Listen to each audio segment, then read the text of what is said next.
one of the themes, and I'm quoting from the book now, it is not the origins of poverty which need to be explained. What requires explaining are the things that created and sustained higher standards of living. What do you mean by that?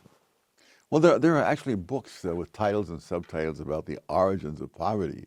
Well, the entire human species began in poverty. So I don't know how we're going to say, what is the origin of this, perhaps in the Garden of Eden or someplace. Poverty is... But more than yeah, that, okay. more than that, you're trying to explain why some countries are poor, rather than trying to explain why other countries are more prosperous. There's no explanation needed for poverty. You've already spoken a little bit about geography, isolation. You do this a dozen different times. You take different aspects of reality, economic reality, and explain how they affect economic development. So but of course we only have time for a few, but here, isolation. Quote, isolation is a recurring factor in poverty and backwardness around the world, close quote. And you note that people who live in mountains, Afghanistan, Appalachia, you couldn't ask for more separated mountain communities, and yet you see much the same kind of backwardness. Isolation per se leading to backwardness. Explain that. Well, I don't so much explain it as I simply give enormous numbers of examples of it. The mountain people being one, people who are living in isolated islands like the Canary Islands.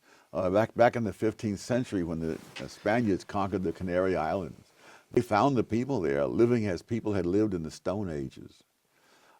In Australia, very similar things when the British arrived there in the late 18th century.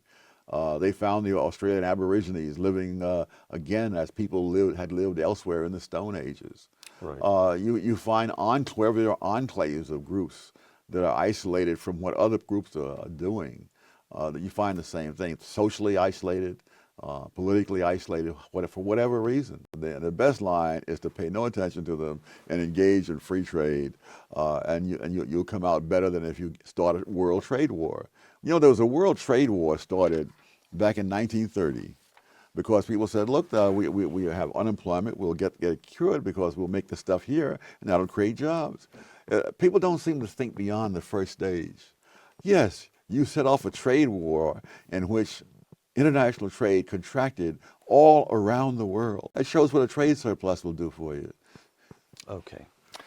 Another theme that you discuss in Wealth, Poverty, and Politics, inequality.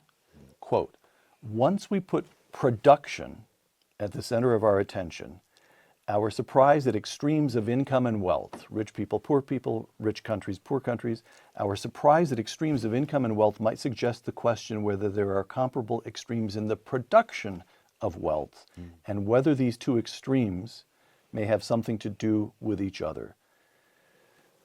Setting the possession of wealth aside to focus on the production of wealth.